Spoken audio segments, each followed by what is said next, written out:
And I think we are live, Patrizio. Right, we are ready to start. We are ready to start. So, first of all, thank you everyone for joining this live stream. So, after RomHack, we are still live and alive also. And so, today I'm here with Patrizio. Say hi, Pat. Hello, everybody. And so we are here because, as you know, during the past RomHack, we sold a badge that had a CTF inside, and a lot of people bought the badge. So I think 80, 90, more or less, no, but Yes, more or less that was the number. Well, we had a box of badges still from the Y 2025, and it were roughly 90 badges. Yes, and we managed yeah, to give all of them yeah, to yeah, the it was. players. Yeah, it was fun.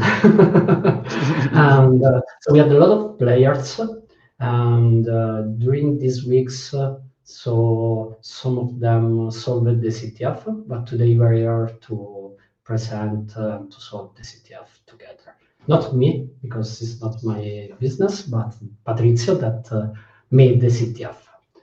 So we can start with the presentation, then we go to the technical side with Pat. Okay. Yes. I skipped the first slide. First of all, if you have any question, so this is the QR code you can use, or you can go directly to the website romhack.io/Q&A. And so this is the usual Slido, and you can put your questions, and you can vote the best questions. So I will give to Pat during the presentation. Okay, so the link is also on the bottom of the live. First of all, I want to start with the idea. So the RomHack 2025 badge was the badge we built, was the same badge we built for Y 2025 Hacker Camp. That is the Hacker Camp that was made in August in the north of Amsterdam, and we participated inside the Grappa village with Cyber Cyan, and I think we were 11 people from Cyber Cyan, and and we decided to bring something and to the camp, and we built the badge starting from a project we made for the RomHack Camp 2022. So we redesigned the badge and we improved a lot of stuff for this new badge, and we bring this badge to Y Camp.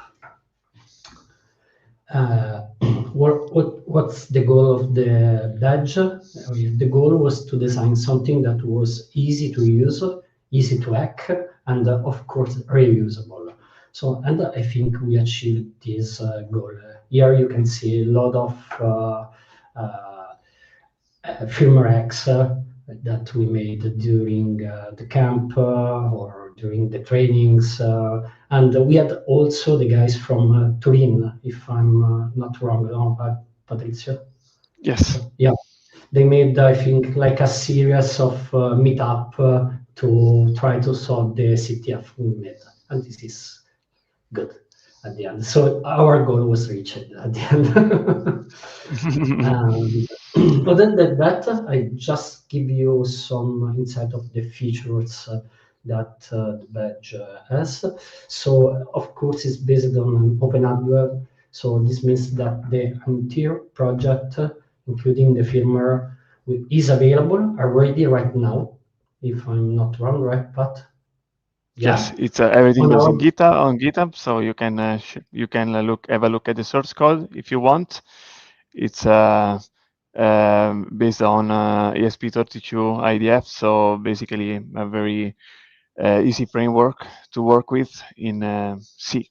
So you can find already on GitHub both the firmware that we have brought to the Y and updated version that we have brought also to you in the edition that we have sold at RomHack in the conference. Yeah, I think the one of the most interesting part is also the programmable GPIO pins that everyone can use to do some hack. So we made with the lights whatever during the training and the conference. That said, I think so. It's your turn to present the CTF. So thank you very much. So the capture the flag, how was created? The capture the flag, it was created because Giovanni launched a challenge during the camp, and basically offered a Flipper Zero as a gift for the best hack of the badge. And of course, although I was an internal in Cyber Cyan, I wanted the Flipper Zero. No, I'm joking. That was not the reason, but I decided to hack the badge as well. And I have started programming a little bit in C to basically deliver what you see on the screen. So this Nyan cat animation with the blonde hair of Goku. So this was my hack of the badge to run some Nyan cat animation. And then actually was super enjoying the Y camp that much that I have seen also the CTS which were organized during the camp, and this is where all the idea about the capture the flag came to me. And yeah, so of course we had to give something back to the players, to RomHack.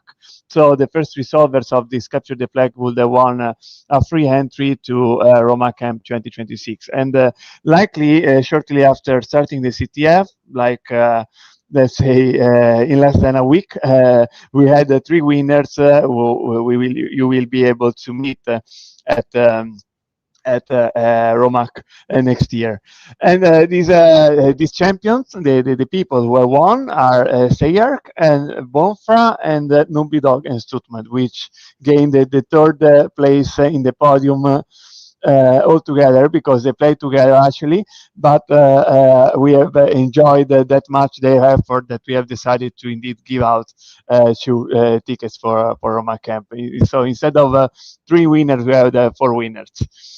So I would like to congratulate with these people, with these players, and of course welcome them and looking forward to meeting them at the next Roma camp. Now I think the time for the words is over. It's Yeah. time to get with hands-on with the badge, right? Because this is why we are here. We are not inviting people just to talk, but also to demonstrate a little bit how this capture the flag could be solved. So we So start from the badge or from the yes, screen sharing? From the badge, we start okay. from the badge. Let's start from the badge because I would like to show how the badge is made. So the badge has these two buttons to navigate among the value section. Sorry, I remove my hand is better. So here there was the RomHack 2025 logo. If you scroll down, you have basically what was the agenda of the conference. If you scroll down again by keeping the button pressed, you were getting the Nyan Cat screen. This Nyan Cat screen is indeed the animation that I started the CTF with. But there is any message. As Goku attempts to return to Earth, when you go scroll down, a guy, oh, sorry, this is spoiler. One moment. A guy landed on Earth all the way from the future. And this guy, of course, is our friend Trunks. And Trunks meets Krillin. Krillin says, I don't even know his name. He gave me a weird device. So if you look at the head of Krillin, there is, first of all, the first Easter egg, because you will see the glider of Game of Life on top of the head. But if you scroll down again, basically you get what is the device. Let me go there again. Sorry, I'm okay. So the device is this OTP generator. Now, what is this OTP generator for? We are going to discover it soon. This OTP generator has two modalities. One which gives the number, like any OTP app will be doing. And secondly, it has, guess what, a debug mode. The debug mode gives us some details about the actual configuration of the badge. We know, for example, that the local time is currently set to epoch. So we are in 1970. This means, by the way, that we cannot have the right OTP because of this reason, because the OTP is calculated on the timestamp. Then we know also the MAC address of the badge. We know that there is some time synchronization function at some number. Guess what? This is a memory address. And this memory address is something that it's really useful during the CTF. I don't know if you can see the screen, but sorry, now it's dark. I can try to make it closer. Sorry, but my camera is not the best. Okay, so there is this address written. Yeah, I think we it's can a bit see it now. Yeah, we okay. can It's see a it. bit It's not perfect, but it's okay. of focus. And then there is a URL. This URL is capscorp.cybercyan.it, which is a website that for the CTF I have created on purpose. Now I'm going to share my screen. Just give me some minute to navigate this website, because I want to show you why this website is very useful. One moment.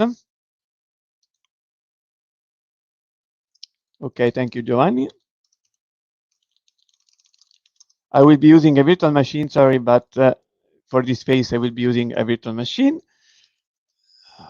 Moment. So,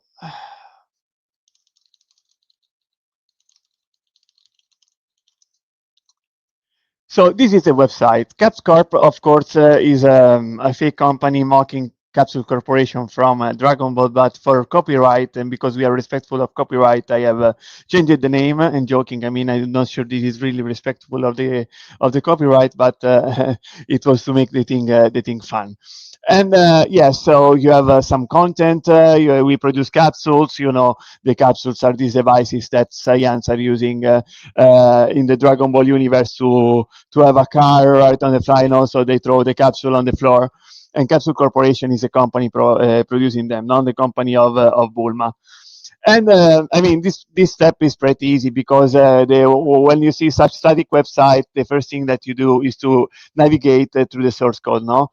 And at some point, you end up with these contact us. So here, Bullman Trunks from Capsule Corporation are showing that they don't really care about Sorry. cyber hygiene. Yes, tell me. Can you zoom a little bit because I think Yes, thank you yeah, for because yeah, yes, yeah. yes, thank you. So they basically have hidden these contact links, which, by the way, are just commented in the HTML. So we can easily spoil that there are two folders, which are called Bulma and Trunks with a tilde, which then we will navigate. Let's start with Bulma. And here in Bulma, we have some notes. And what Bulma is saying that a lot of things about her work on the time travel machine, the temporal capsule of it, and giving some advices already for the CTF. So a time traveler must know the absolute time for departure. Let me zoom a little bit. So the time traveler must always know the absolute time in the epoch of departure. Why that? Because they need to then come back after the time travel is finished. Otherwise, they get lost in time. Time doesn't forgive. This isn't just physics. It's survival. So we know already something that a time traveler must have the absolute time. And guess who is the time traveler? Her son, Trunks. And here in Trunks, we have some notes. Now, I have generated these, I cannot hide with an LLM. Somebody accused me to have drank a lot of beer. I didn't, the LLM did. So I was even without beer. Now, actually, some things I have written by my hand, so I cannot really blame the LLM for everything. I actually had beer while preparing the CTF. Um, and yes, this is him complaining because he's too weak to beat the cyborgs, the androids, and he cannot get around this issue that is affecting West City in the future. And if you go to the September notes, is quite more interesting because he mentioned something. He mentioned that he's attending RomHack. So you couldn't meet Trunks perhaps because he stayed hidden for the whole conference, but I can promise Trunks was at the conference, guys. And he came there because he was tracking Dr. Jello, because we had also Dr. Jello. Dr. Jello, for the ones that are not passionate about Dragon Ball, is the evil scientist who is at the head of the Red Ribbon Army. So basically, it is an evil army which wants to defeat the Saiyans. And Dr. Jello basically is also the one who has built the androids and has this device which can deactivate the android, which is the ultimate objective of the capture the flag. So it mentions also something else. So he needed some place where to store some important information about his time traveler. And he says that Cyber Saiyan offered to help Trunks with hosting his own server under their domain. So guess what? There is a server named trunks.cybersaiyan.it. And also, he spotted at the conference already, so this was the day of the conference, no? He spotted at the conference what he needs from Red Ribbon, because indeed at the conference you might not have noticed, but on the table of the badges there was the old badge of RomHack 2022, which Giovanni has shown earlier, and this is a device which Dr. Jello has hacked to basically deactivate the cyborgs and to reframe at its own purposes. So this device, of course, was on the table, but to let you play with the device, we have plugged this device to the internet, let's say, although I have recorded the same server that was on the device in Golan at this address. So we have two addresses, trunks.cybersaiyan.it and redribbon.cybersaiyan.it. Then, I mean, what to do with this? Of course, you had to run a port scan of these servers. Now, running a port scan is easy as running nmap, so we can do it if you want. So if we run the nmap on Trunks, what we discover? We discover that there are some TCP ports open, and guess what? This server has a SSH port open. Let's try to connect to Trunks. Yeah, it's not working, the Trunks server, for some reason. But can you try to zoom in? Can you try to zoom in also the terminal? Yeah, give me a moment, because it is a bit more complicated. I have yeah, I know. like yes, I have like an high resolution screen. Sorry for that. I didn't think about it. No worries. So where is the font here? Stupid GNOME. Here. Custom font, whatever, like this. I will regret that tomorrow. So okay, let's put something. Okay, you should be able to see it, right? So guess what? It's showing a clock on the screen, right? So this is not matching the time, which is now, is matching some time in 2034. And it asks for authenticating with TOTP. So ideally, what it was needed, it was to generate a TOTP by using the badge, which was matching this clock here. Now, to do this, remember what Wilma said. The time traveler must always know the absolute time at the time of departing. So we can ask this time to Trunks. And this was super funny because a lot of people who contacted me during the Capture the Flag actually re-implemented their own NTP server, but I was kind enough to make it for you. So Trunks must hold the time and the date, and Trunks had the information. So you can see that the offset is very high in the future here. But still, we have our challenge now, right? So it's time to go back to the badge, to bring back the badge on stage. Melos, can you do that, please? Because we need to basically sync this clock in order to to make the TOTP working. How to do that? Among the features of the badge, we have one very interesting feature, which is the possibility to connect the badge to internet. You can see here. The badge has two modalities in Wi-Fi. One modality is the access point, which gives an access to some admin interface. And another modality is to connect the badge to the internet. However, this connection needs to be configured first. How to do that? Still via the admin interface by turning on the access point. So this is exactly what I'm going to do. Now I turned on the access point mode. Let me, can see with the camera, sorry, but I couldn't render this on the screen other than using the camera. In the moment that I do this, now I will go back to my virtual machine, and this is the reason for which I'm using a virtual machine, because then I can connect with the Wi-Fi without losing the connection to you, hopefully. I will have this basically Wi-Fi network here, which the virtual machine is trying to connect to. Let's give it some time, because I think that I'm basically killing my laptop between the screen sharing, the virtual machine, and everything. Let's give him a minute.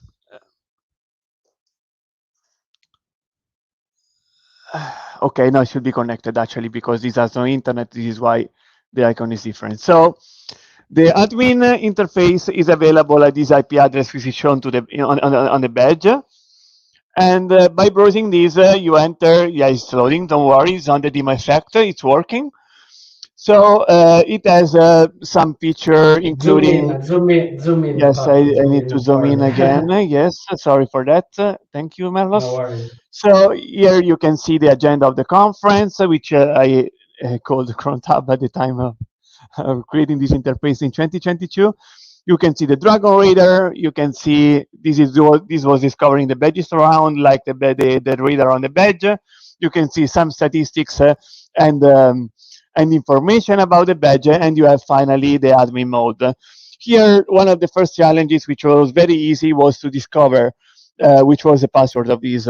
Banally, the password is cyan. I tell you here, but you could find this password very easily by navigating basically our GitHub repository, where the original firmware is hosted, because the password is hard coded. And here we have the SSID and the password of the Wi-Fi to connect to. Now I will set everything to cyan, and I'm going to spawn this Wi-Fi with my mobile phone. So give me a minute. I have changed the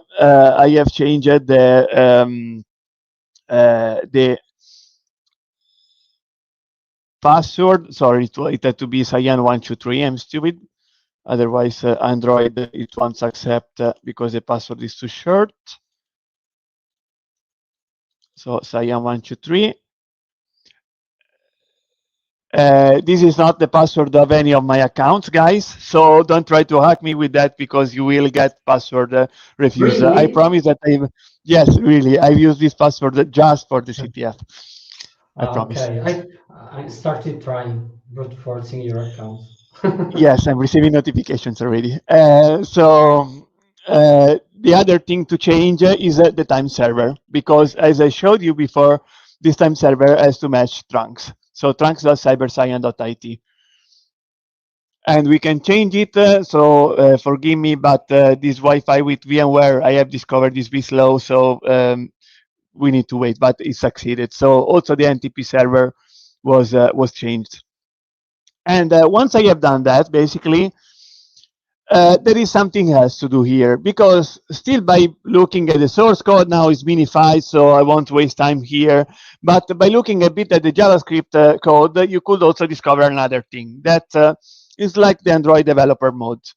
By clicking the logo multiple times, you are some steps away from being a hacker, and at the end you get redirected to some game. This game is Tetris. You're a hacker, Harry.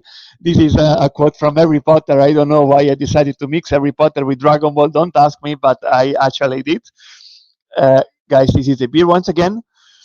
There is some audio which is very, very annoying, I know, and I can promise you that I put this audio just because it's annoying. So don't forgive me for that, because it was really made on purpose. I will deactivate the audio because I don't want to be the victim of myself. And you can play Tetris. When you basically you lose your Tetris play, because there has to be an end for everything, including Tetris, you can look at this. You can submit your score to tetris.cyberscience.it. But guess what? You have a player name, and your name must not be exceed 24 characters. By looking a bit at the source code of this, you could discover that I am doing this check only on the client side. Basically, by forcing the APIs, you could and you had to exceed these 24 characters because you had to overflow this field. Via the buffer overflow, it was possible to indeed send a malicious payload, which was triggering what we were seeing on the badge. So the address of our time sync function. So Melos, can you show a little bit the badge on the screen, please? Okay, thank you. So if you go again to the screen of uh,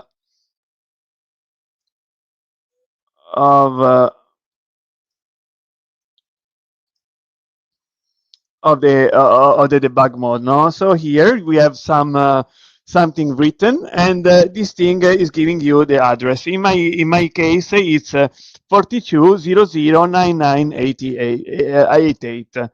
It could be slightly different from the one in your badge because I have flashed the firmware multiple times and rebuilt the firmware multiple times, so it's not the very same firmware that I distributed at the conference because I was playing with the badge still in the last days. So the address, but this is not relevant. And by the way, the important thing is that we need to connect the badge to internet. So let me do it via the credentials that I have put now in the admin mode, and trigger this buffer overflow that now I will show you.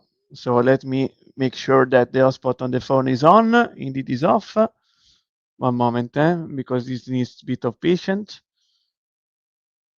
Okay, connected to Wi-Fi. So now my badge is connected both as a access point and as a client to my hotspot.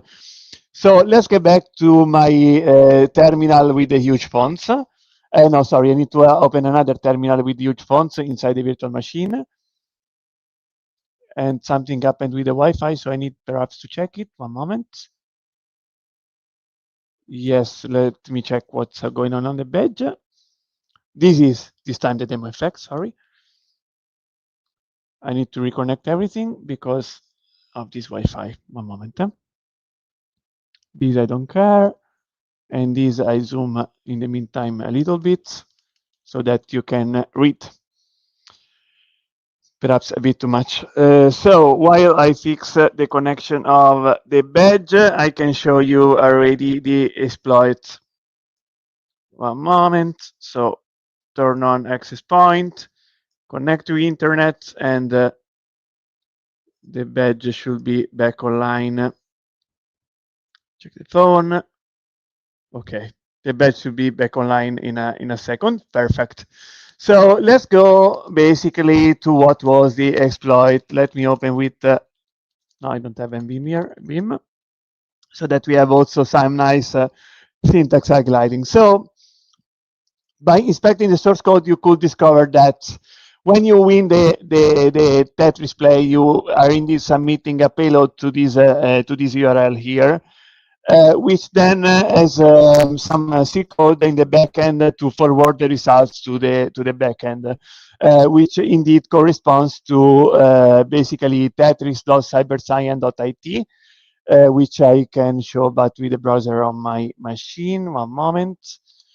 But yes, this is just a scoreboard, and for the one who were asking, it's not part of the CTF. It was just for fun that I have put it online because it's completely useless, and it was also a little bit to distract you. So you can see that there are players submitting their score, right? And this is just a scoreboard, very simple. And basically, this is doing the whole thing of the badge in the backend is doing the whole thing of forwarding the score to the backend. And with this of guessing, now it's coded in the script because I have already done the job for you. But the buffer padding that had to be exploited is of 52 bytes, after which you have to concatenate these addresses. But for concatenate these addresses, you need to remember that it's little endian, the ESP32, so we need to actually revert the bytes in the address, so it has to start from 88.99.00.42. In Python, you have multiple ways. You have exploit toolkits, but without including any external and strange libraries, you can just use the 2 bytes function which is available right on the variable in X format. So 2 bytes, you define how many bytes, the length, let's say, and then you can say byte order little. This will revert everything. And this way you are able to have your payloads. And this is just basically creating the same JSON that the JavaScript code would be creating and submitting as a post, and this sends the post via the request library. So with this, basically, you are calling the timesync function, which is using the NTP server of trunks, which I have set in the settings of the badge earlier. Now, to run this, we can just run python exploit.py. Everything should be connected, I hope. Otherwise, is the dim effect status okay? Then let's have a look at to what's happening on the badge. The badge is basically now dead. Why is dead? Because it has to be dead, because it is rebooting, because the exploit made it crash, like any good buffer overflow exploit makes crash the things. But the nice thing is that now I can show you. One moment, my cursor broke on the badge. So I'm not sure that you can see, but the time is synced to the right clock. So it's in 2034 and 2 hours from now. So now this means that this badge is generating the right code to log in to Trunks server. And if we type this, when we do SSH, now I need to go to my regular terminal. Again, no, sorry, this is NTP, this is SSH. We can basically put the number that I have on the screen of the badge, and login succeeded. We are now finally on the trunk server. What do we have here? Sorry, -A. What do we have here? We have a home directory of trunks. So many people try to break it. I was having a lot of fun observing you, because I must admit it. I have the logs of the activities on the containers, and I was having a lot of fun looking at people doing things on these containers. I didn't know who was the person doing that every time, but commands, people looking around, people trying to break the containers and discovering that they could break out. They couldn't break out because I hardened everything. Because the objective here was not to break out of the container. So thank you for having tried to hack my server, but that was not the objective. So we have some notes. So Trunks has discovered some hard drive in the lab of Dr. Gero. You remember in Dragon Ball, basically they go to this laboratory to try to deactivate the androids before it's too late, but they don't manage. Instead, he finds a drive in this lab, and in this lab, from this drive, basically he manages to do a forensic analysis, let's call it. I mean, it's just fantasy at the end. And discovered this folder, Dr. Gero, which is, oh, guess what? It has just a README. And the README says, yes, this is a project for deactivating the Android. And Trunks is like, look, it's really what I need, right? So by looking more at the files, we discovered that this is a Git repository. Typically, this is a typical challenge in CTF. No, typically you find the Git repository like under some web directory. So basically, you download the Git repository and you start doing things, right? And this is kind of the same exercise. So you can see that there was a commit. You can see that there is a file which was deleted, which is sshd.c. And you can, by the way, check out this file, right? So to get it back, update one file, and you can open it. No, sorry, not with Vim, but you can print it still with cat. And here it's a C code website. Also, this was basically to distract you, because this C file, it was belonging to basically the firmware that I had prepared for the RomHack 2022 badge, which was running exactly the same SSH server but coded in C. That is on the other URL, redribbon.cyberscience.it. And what is the peculiarity of this server? I mean, this thing could be completely forgot about. What's really interesting about this is that Dr. Jaro says something here, right, in the comments. You can authenticate here only by using his invincible SSH key, and he really hopes that nobody cracks the SSH key of Dr. Jiro. Otherwise, it's a mess, because they can deactivate the Android, and all the plans to annihilate the science, science will be reduced to ashes, right? So basically, Goku and his friends, Krillin, Trunks, everybody will manage to win the battle. So the Dr. Jaro can just log in with his own username, this one, and with his own RSA key, which is this one. And here it was a lot of fun, because everybody was looking at these header files, which was eventually defining the SSH key on the file system. I was laughing a lot, observing people doing fine, no, these kind of things, and nobody was finding it ever, until basically we gave the second hint in the challenge, that every object has the signature as something of who has created the object. So by looking a little bit in the Git repo, you could see that, oh, look at this. You could see basically that this user, which is our friend, our scientist, our evil scientist, is signing the commits with his own SSH key. This was one of the most bastard parts of the CTF that I have made, I think, because everybody hated me for that, and I had a lot of fun looking at people. Because anyway, nobody could find the key, right? But here, also something else. That the repository of this device is hosted on this on GitHub, basically at this address, right? So you can actually visit this address, and by visiting this address, you know that the username on GitHub is .jeros. Let's go there, perhaps, because it's funny, and it's better that you see it with your own eyes. So github.com .jeros, right? So this is the user, our friend, right? This image was generated with AI, of course.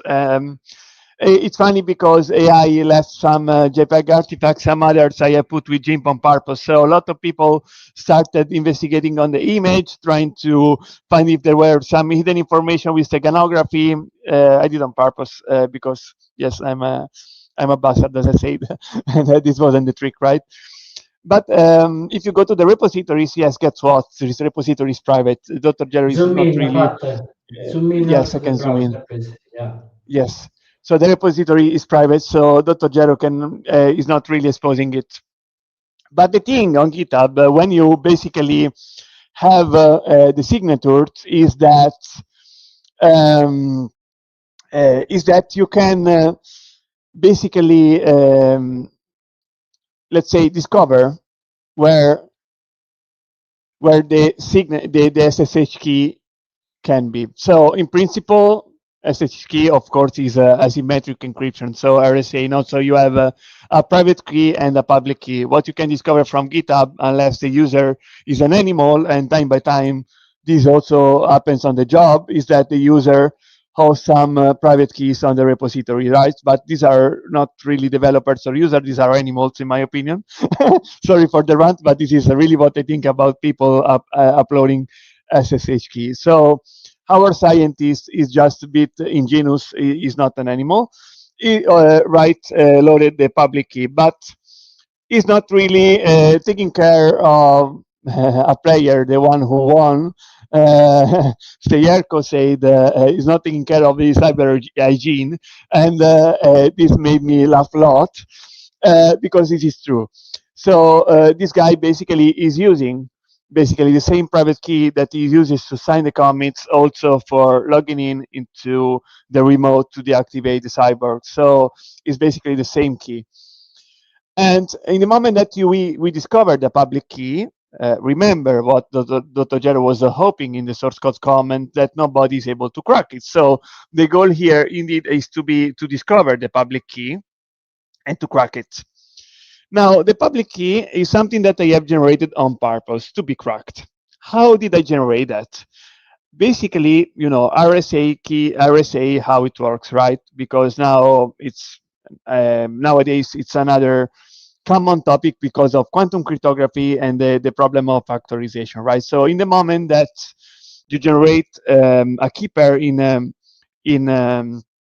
SSH, but in RSA in general, in SSH, if you use RSA keys, basically you need a modulus. And this modulus is a number, which is a product of two big integers, which are prime numbers, which must be unknown. So the problem is the factorization problem, right? And this is one very common cryptographic challenge in CTF. Indeed, there are also many scripts online to solve this thing, right?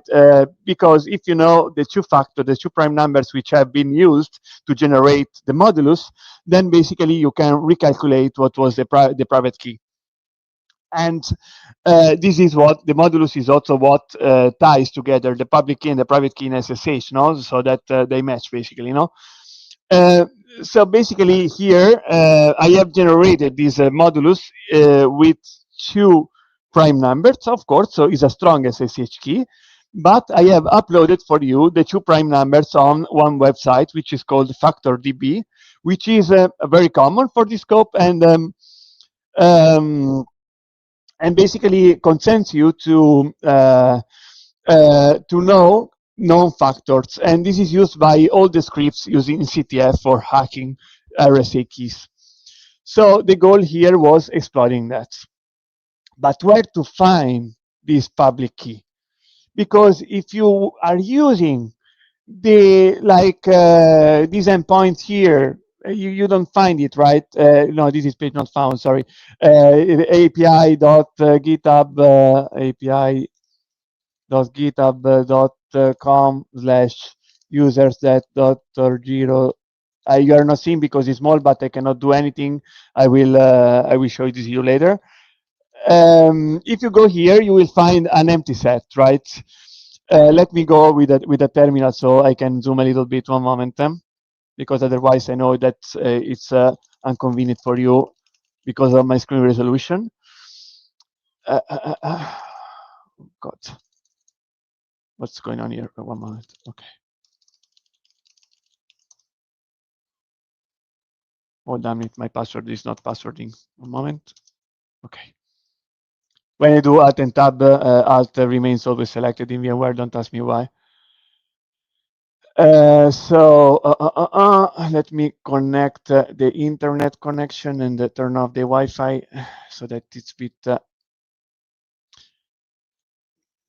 So let's go from the terminal. I was saying so core HTTPS api.github.com/users/.0cs/keys, as I was saying, is giving you empty set. This is where the SSH key, public keys, are available in case you use them for authentication. I could not keep it there, because if you were discovering the private key, you would have hacked my user. I don't want to be hacked by you guys. I want you to play a CTF, but don't hack my stuff, no? So this is not the right place. The nice endpoint here was SSH signing keys, which is a very poorly documented endpoint. So sorry for that. It's in the GitHub documentation, but it was pretty hidden. But why that? Because it is the final key to winning the RomHack Camp ticket. And sorry, but I need to give the ticket to people who deserve it and who search also through documentation, right? Because it's important to read documentation, guys. Also during pen test, when you do a pen test, read the documentation, because typically knowing your developer and the documentation, you find half of the vulnerabilities, right?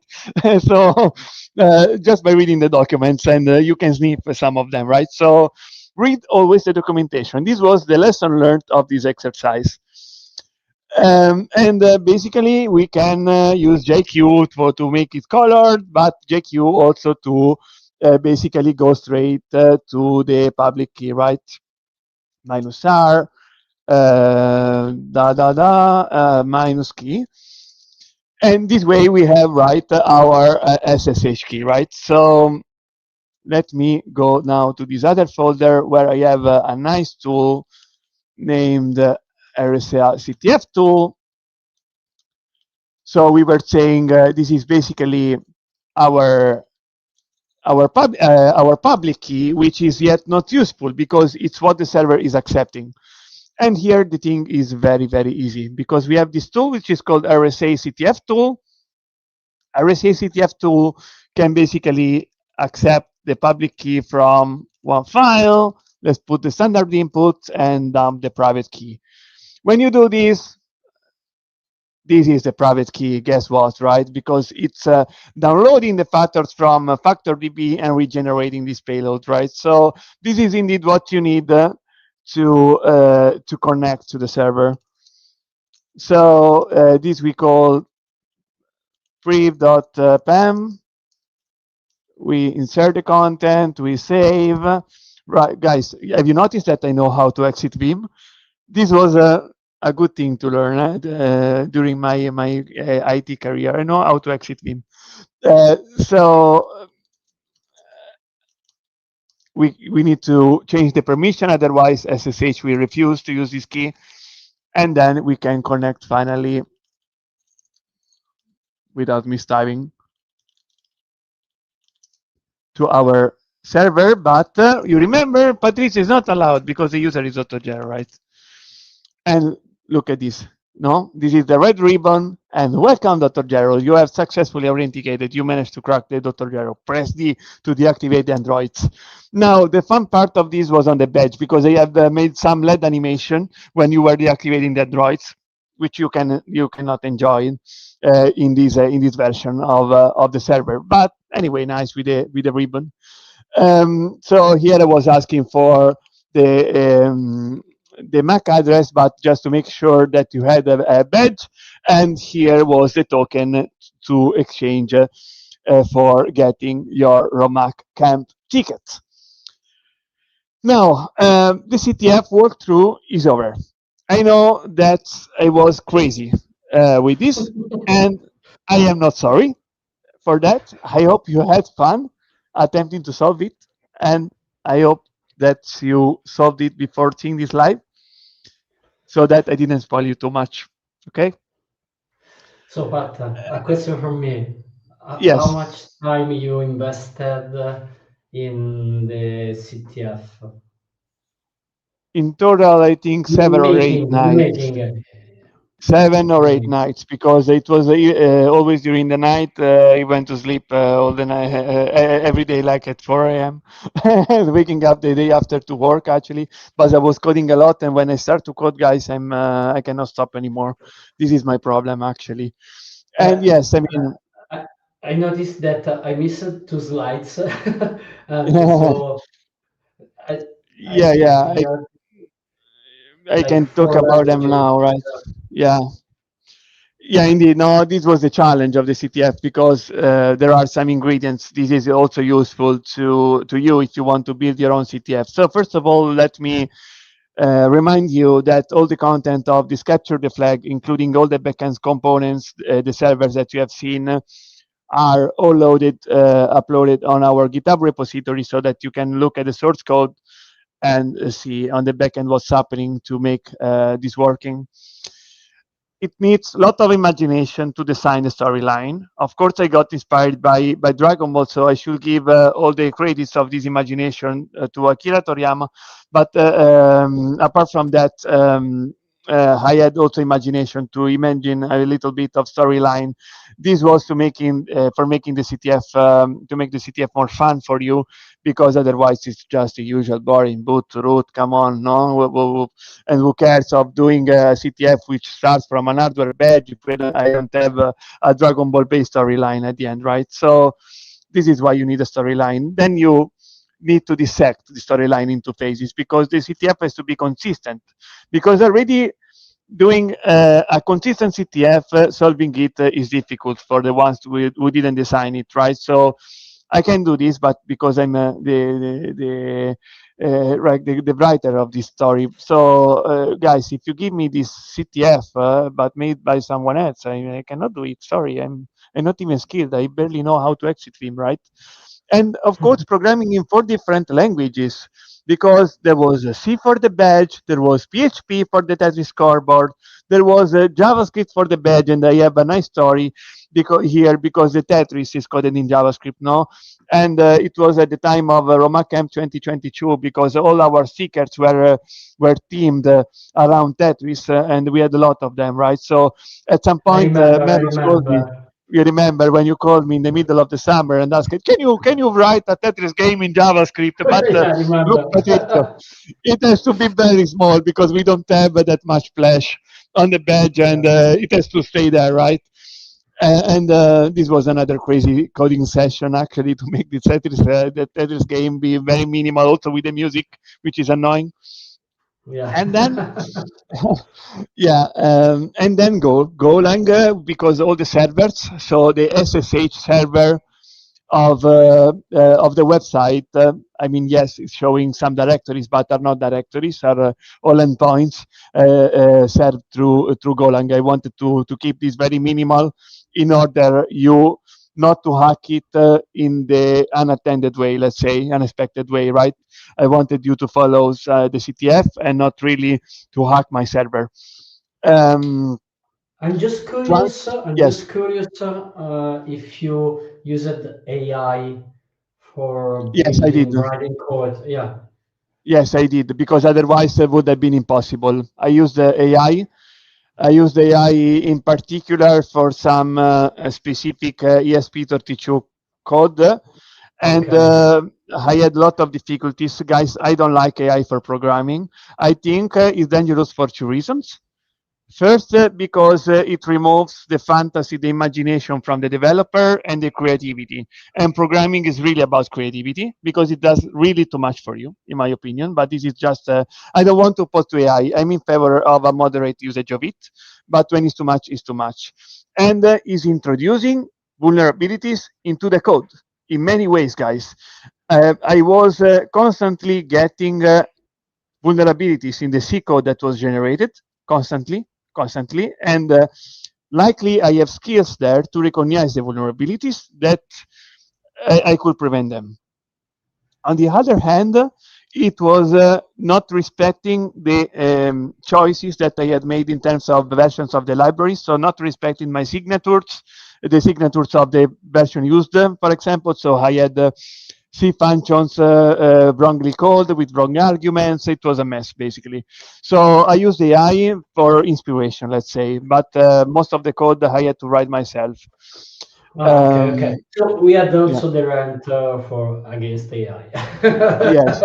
AI. No, no, no, it's not a rent, because I mean, I'm sure that the models and the agents actually will help us more in the future, but it's not as good as people want to sell it, in my opinion. Okay. Yet it can become a valid helper, but still it requires a lot of supervision. And why I say that? Because I know that a lot of people are using AI in their daily job at work. And if I insert the vulnerability in the CTF for RomHack, I mean, guys, you are hackers. I'm doing things for having you hack it, right? So it's okay.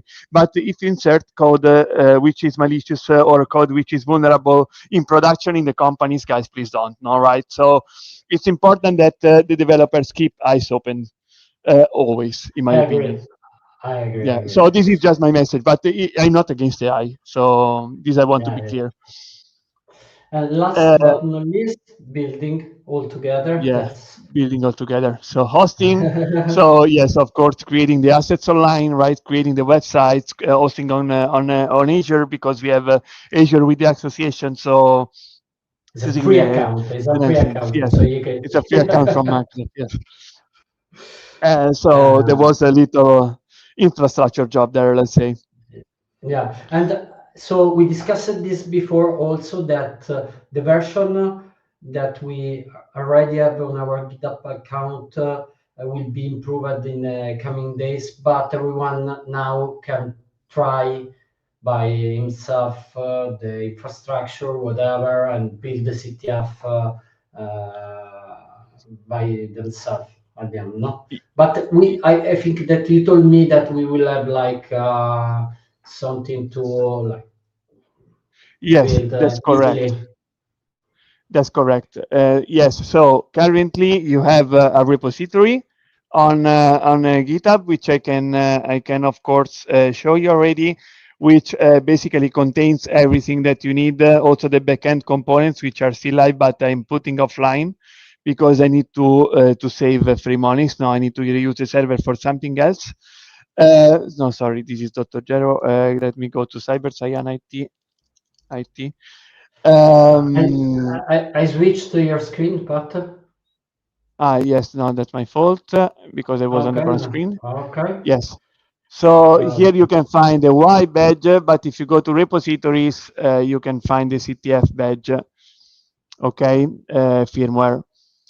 And here you can find the three servers, so Capsule Corporation, Dr. Gero, and Trunks.